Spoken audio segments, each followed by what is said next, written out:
राष्ट्रकवि माधवप्रसाद घिमिरे 100 वर्षमा प्रवेश निवासमै पुगेर राष्ट्रपति भण्डारीद्वारा शुभकामना व्यक्त। सार्वजनिक यातायातको भाडा 10%ले बढ्यो। वृद्धि भएको भाडादर आजबाट लागू। मङ्सिर अन्तिमसम्ममा वैज्ञानिक समायोजन गरिने। गैरकानुनी आप्रवासी विरुद्ध मलेसिया सरकार थप कडा बन्दै। पछिल्लो धरपकडमा 47 नेपाली सहित 338 आप्रवासी कामदार पक्राउ। मालदिप्समा राष्ट्रपतीय निर्वाचन जारी। भारत र चीन पक्षीय नेता बीचको प्रतिस्पर्धाका रूपमा चित्रण। र काठमाडौँमा जारी एएफसी अन्डर-16 वुमेन्स च्याम्पियनसिपमा नेपालले आज मलेसियासँग प्रतिस्पर्धा गर्दै फिलिपिन्स र म्यानमार बीचको खेल जारी।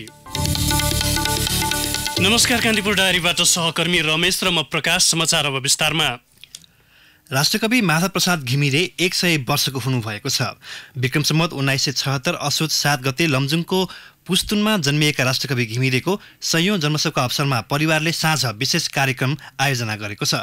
शतवार्षिकीको अवसरमा आगामी 13 गते रथयात्रा हुँदैछ। राष्ट्रपति विद्या भण्डारीले राष्ट्रकवि घिमिरेलाई उहाँको निवास पुगेर जन्मदिनको शुभकामना दिनुभएको छ। प्रधानमन्त्री केपी शर्मा ओलीले पनि माइक्रो ब्लगिङ साइट ट्विटर मार्फत 100औं जन्मोत्सवको अवसरमा राष्ट्रकवि घिमिरेप्रति आरोग्यको कामना गर्नुभएको छ। स्वच्छन्दतावादी, भावधारा र परिष्कारवादी शैली भएका कुशल नेपाली साहित्यकार, कवि र गीतकार घिमिरे बाल्य अवस्थादेखि निरन्तर नेपाली साहित्यका कविता, खण्डकाव्य, गीति नाटक, कथा, अनुवाद, लेख, प्रबन्ध जस्ता अनेकौं विधा उपविधाहरूमा निरन्तर कलम चलाउँदै आएका बहुमुखी प्रतिभा हुनुहुन्छ। गौरी शोक काव्य उहाँको चर्चित कृति हो। राष्ट्रकवि घिमिरेका नवमञ्जरी, घामपानी, नयाँ नेपाल, किन्नर किन्नरी कविता सङ्ग्रह चर्चित छन्। चर्चित राष्ट्रिय गीत गाउँछ गीत नेपालीका रचनाकार घिमिरेका फूलको थुङ्गा बगेर गयो, आजै र राति के देखे सपना लगायत गीत कालजयी छन्। राष्ट्रकवि घिमिरेले आफ्नो 100औं जन्मोत्सवको अवसरमा कान्तिपुरलाई पठाउनु भएको कवितामा लेख्नु भएको छ। म आजदेखि 100 वर्ष लाएँ, कै काम नौलो अझ गर्न पाए, न साँझ पर्दा तक इन्द्रेणी झैँ लहरी परी पर्वत निर्झरीमै। आजीवन सदस्य समेत रहेका घिमिरे कुलपति भएर नेपाल राजकीय प्रज्ञा प्रतिष्ठानमा लामो समयसम्म सक्रिय रहनुभयो। 100 वर्षको उमेरमा समेत कविवर घिमिरे रितम्भरा महाकाव्य लेखिरहनु भएको छ। राष्ट्रकवि घिमिरेको पत्नी, 6 छोरी र 2 छोरा छन्। सरकारले आजदेखि लागू हुने गरी सार्वजनिक यातायातको भाडा 10%ले वृद्धि गरेको छ। पेट्रोलियम पदार्थको बढेको मूल्य वृद्धिसँगै भाडा समायोजन गर्नुपर्ने व्यवसायको दबावपछि सरकारले यातायातको भाडा वृद्धि गरेको हो। यातायात व्यवसायी र सरकारबीच हिजो साँझ सार्वजनिक यातायातको भाडा बढाउने सहमति भएको थियो। यातायात व्यवसायी राष्ट्रिय महासङ्घ र सरकारी पक्ष बीचको वार्तामा 10% भाडा वृद्धिसहित 4 बुँदे सहमति भएको हो। पेट्रोलियम पदार्थमा पछिल्लो पटक बढेको मूल्य वृद्धिपछि व्यवसायीले भाडा समायोजन हुनुपर्ने भन्दै दशैंका लागि अग्रिम टिकट खुलाउन मानेका थिएनन्। 10% भाडा वृद्धि गर्ने सरकारको निर्णय स्वागत योग्य भएको भन्दै यातायात व्यवसायी महासङ्घका महासचिव सरोज सिटौलाले अब दशैंका लागि अग्रिम टिकट खुलाउने बताउनुभयो। पेट्रोलियम पदार्थमा लगातारको मूल्य वृद्धिसँगै यातायातको भाडा पनि बढेपछि सर्वसाधारण यात्रु भने मारमा परेका छन्। सरकारले कलङ्की थानकोट सडकको निर्माण आगामी 6 महिनाभित्र निर्माण सम्पन्न गरिसक्ने दावी गरेको छ। विस्तार र स्तरोन्नतिका क्रममा रहेको सडक वर्षौंदेखि अलपत्र बनेपछि सरकार र ठेकेदार कम्पनीको आलोचना हुँदै आएको छ भने यात्रुले समेत निकै शास्ति बिहोर्नु परेको छ। 4वटा संयन्त्र मार्फत 2 वर्षभित्र काम सम्पन्न गर्ने गरी 2072 असारमा काम सुरु गरिए पनि आयोजनाले अहिलेसम्म पूर्णता पाएको छैन। सो सडक खण्डमा धुलो धुवाका कारण सर्वसाधारण यात्रुले हैरानी खेप्नु परेको छ। भौतिक योजना तथा यातायात मन्त्रालयका सचिव मधुसूदन अधिकारीले आगामी चैतसम्ममा आयोजना निर्माण सम्पन्न गरिसक्ने लक्ष्य रहेको बताउनुभयो।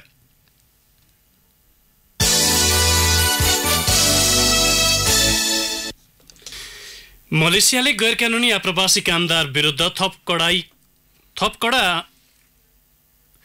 यसलाई फेरि सुन्नुहोस्। मलेसियाले गैरकानुनी आप्रवासी कामदार विरुद्ध थप कडा धरपकड सुरु गरेको छ। उनीहरूलाई कानुनी प्रक्रियामा ल्याउन यसअघि सञ्चालन गरिएको पुनर्भर्ना एवं दर्ता कार्यक्रमको समयावधि गत जुनमा सकिए लगत्तै मलेसियाले OPS 3 नामक कारबाही अभियान सुरु गरेको हो।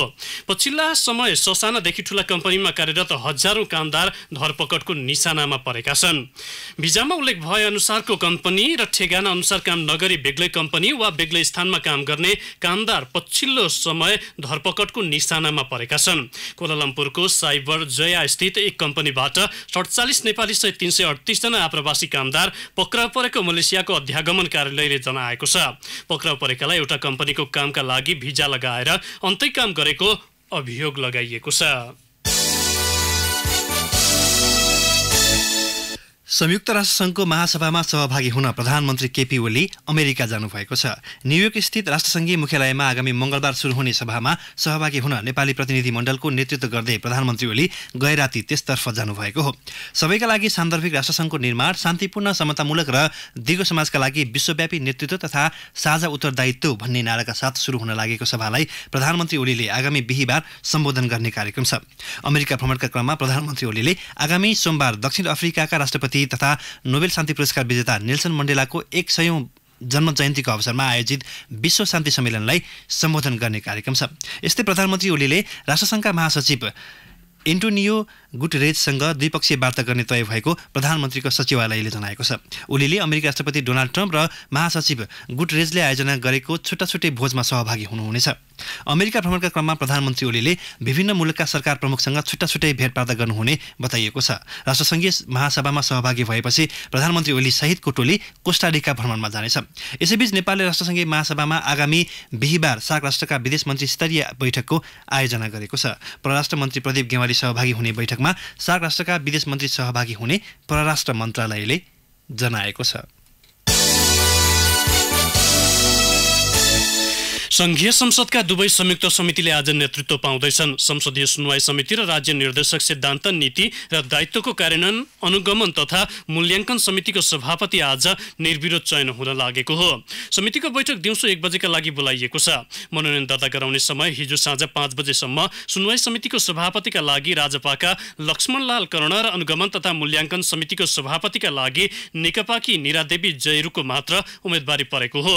यो सँगै संघीय संसदका 16वटै समितिको सभापति निर्विरोध चयन हुनेछन्, जसमा 8वटाको नेतृत्व महिलाले गर्नेछन्। संयुक्त 2 मध्ये 1, प्रतिनिधि सभाको 10 मध्ये 6 र राष्ट्रिय सभाको 4 मध्ये एउटाको सभापतिमा महिला चयन हुने भएका छन्।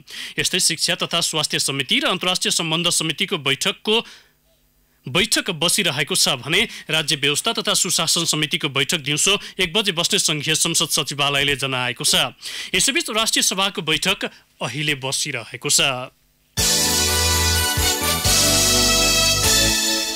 प्रदेश 5 सरकारले वार्षिक नीति तथा कार्यक्रममा प्राथमिकताका साथ अघि बढाएको मुख्यमन्त्री ग्रामीण विकास कार्यक्रम सञ्चालनका लागि निर्देशिका तयार गरेको छ।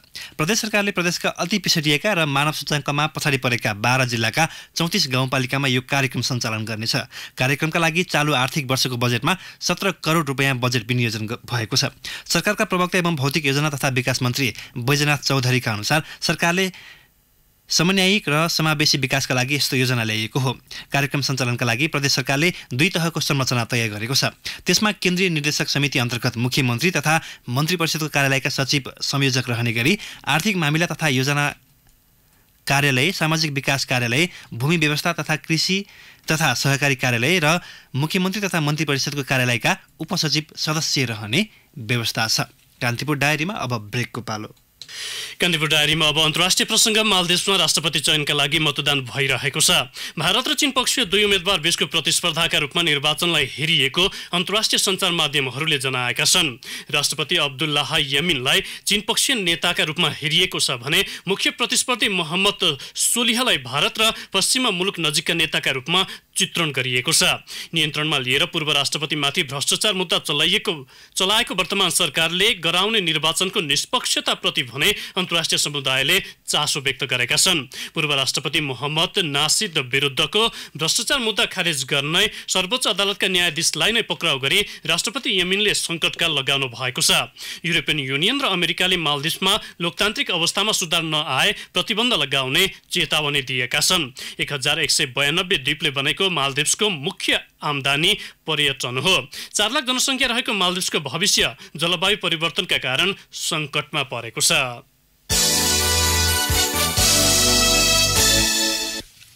अब खेल प्रसङ्ग। राजधानीमा जारी एएफसी अन्डर 16 वुमन्स च्याम्पियनसिप छनौट अन्तर्गत समूह चरणको अन्तिम खेलमा नेपालले आज मलेसियासँग प्रतिस्पर्धा गर्दैछ। सुरुवाती 2 खेल गुमाएर छनौटबाट बाहिरिसकिएका दुवै टोली सान्तवना जितको खोजीमा आज मैदान उत्रनेछन्। हलचोकस्थित सशस्त्र प्रहरी बलको खेल मैदानमा दिउँसो 3:30 बजे 2 टोली मैदान उत्रनेछन्। त्यसअघि सोही मैदानमा समूहका शीर्ष 2 टोली फिलिपिन्स र म्यानमार बीचको प्रतिस्पर्धा भइरहेको छ। अघिल्ला 2 खेलमा जित निकाल्दै दुवै टोलीले दोस्रो चरणको छनौटमा स्थान बनाइसकेका छन्। जारी खेलले समूह विजेता र उपविजेताको टुङ्गो लगाउनेछ। म्यान्चेस्टर सिटी र लिभरपुलले इङ्ग्लिस प्रिमियर लिग फुटबलमा अपराजित यात्रालाई 6औं चरणसम्म निरन्तरता दिएका छन्। पछिल्लो खेलमा कार्डिफ सिटीलाई 5-0 गोल अन्तरले हराउँदै डिफेन्डिङ च्याम्पियन म्यान्चेस्टर सिटीले तालिकामा अङ्क थपेको हो। रियाज महारेजले 2 तथा सर्जियो अगुइरो, बर्नान्डो सिल्भा र एल्काए गुन्डोगानले 1-1 गोल गरे। पहिलो हाफमा 3-0 को अग्रता बनाएको म्यान सिटीले दोस्रो हाफमा 2 गोल थपेको थियो। लिभरपुलले साउथह्याम्पटनलाई 3-0 ले हराउँदै शीर्ष स्थानमा उक्लिएको छ। खेलको 10औं मिनेटमा उपहार गोल मार्फत अग्रता बनाएको लिभरपुलले 21औं मिनेटमा अग्रता दोब्बर पारेको थियो। जोएल माटिबले उसको अग्रता दोब्बर पारे।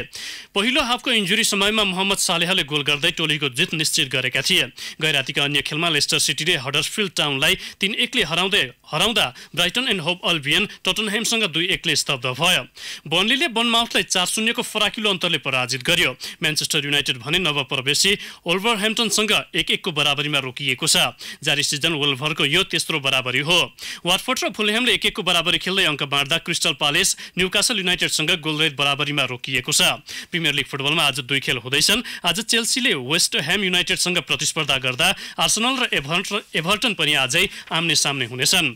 उता रियल मैड्रिड स्पेनिस ला लिगा फुटबलको शीर्ष स्थानमा उक्लिएको छ। पछिल्लो खेलमा स्पानियोललाई 1-0 ले हराउँदै रियलले शीर्ष स्थान ओगटेको हो। मार्को एसेन्सियोले 41औं मिनेटमा गरेको गोल उसको जितमा निर्णायक बन्यो। 5 खेलको समाप्तिमा 13 अङ्क जोडेको रियल बार्सिलोना भन्दा 1 अङ्कले अघि छ। गैराती नै एथलेटिको मड्रिडले गेटाफेलाई 2-0 ले हराउँदा आइबरसँग लेगानेस 1-0 ले स्तब्ध भयो। डिपोर्टिभो अलावेसले नवप्रवेशी राय भल्कानोलाई 5-1 को फराकिलो अन्तरले पराजित गर्यो। सेल्टा डी भिगो र रियल भल्लाडोलिडले 3-3 को बराबरी खेल्दै अङ्क बाँडेका छन्। ला लिगा फुटबलमा आज विभिन्न 4 खेल हुँदैछन्। आज दोस्रो स्थानको बार्सिलोनाले जेरोनासँग प्रतिस्पर्धा गर्दा रियल बेटिस र एथलेटिको बिल्बाओ तथा भियारियल र भ्यालेन्सिया पनि आम्ने सामने हुँदैछन्। सेभिया र लेभान्ते बीचको प्रतिस्पर्धा पनि आजै हुनेछ। युएईमा जारी एसिया कप क्रिकेट अन्तर्गत सुपर 4 मा आज इन्डिया र पाकिस्तान बीच प्रतिस्पर्धा हुँदैछ। आज अफगानिस्तान र बंगलादेश पनि आम्ने सामने हुनेछन्। दुवै खेल युएईमा साँझ 5:15 बजे एकै समयमा सुरु हुनेछ। अबुधाबी स्थित शेख जियाद रङ्गशालामा सुपर 4 का पहिलो खेल गुमाएका अफगानिस्तान र बंगलादेश पहिलो जितको खोजीमा मैदान उत्रनेछन्। सुपर 4 को पहिलो खेलमा इन्डियासँग लज्जास्पद हार भोगेको बंगलादेशलाई फाइनल प्रवेशको सम्भावना कायमै राख्न अफगानिस्तान विरुद्ध जित्नै पर्ने दबाव छ। समूह चरणमा बंगलादेशलाई सहजै हराएको अफगानिस्तान भने आफ्नो लय अनुसारको प्रदर्शनसँगै सुपर 4 मा पहिलो जित हात पार्ने लक्ष्यमा छ। सोही समय दुवै स्थित अन्तर्राष्ट्रिय क्रिकेट मैदानमा चिरप्रतिद्वन्दी इन्डिया र पाकिस्तान प्रतिस्पर्धामा उत्रनेछन्। आजको जितले फाइनल प्रवेशको सम्भावना बलियो बनाउने भएकाले दुवै टोली जित निकाल्ने लक्ष्यमा मैदान उत्रनेछन्। समूह चरणमा भएको भेटमा इन्डियाले पाकिस्तानमाथि फराकिलो जित हात पारेको थियो। हवस्, अन्य प्रसङ्ग सहित कान्तिपुर डायरीको यो बुलेटिन यही सकिन्छ। 1 बजे डिस्ट्रिक्ट डायरीका साथ उपस्थित हुने नै छौँ। तबसम्मलाई सहकर्मी रमेश र म प्रकाश आज्ञा माग्छौँ। नमस्कार।